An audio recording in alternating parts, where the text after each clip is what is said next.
মিষ্টি পান খাও, মিষ্টি পান। মিষ্টি পান এদিকে।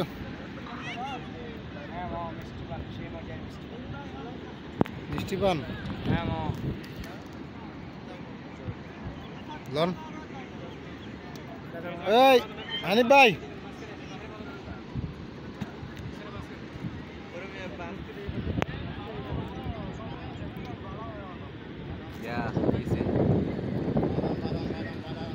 হাই রে খারাই রেছে দেখি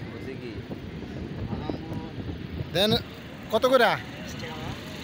20 টাকা। এই 20 টাকা বলে খাওয়ার পরে মজা হলে টাকা দেবেন, নাহলে 1 টাকাও দেবেন না। 20 টাকার মজা হলে টাকা দেবেন। 10 টাকা করে ভাই। না ভাই, 10 টাকা দিয়ে কি ভাই মিষ্টি পান পাওয়া যাবে? এমনি চুনা দিয়ে পান দিচ্ছে 20 টাকা ভাই। এতগুলো আইটেম দিয়ে ভাইয়া এখানে কি 10 টাকা দিয়ে মিষ্টি পান করে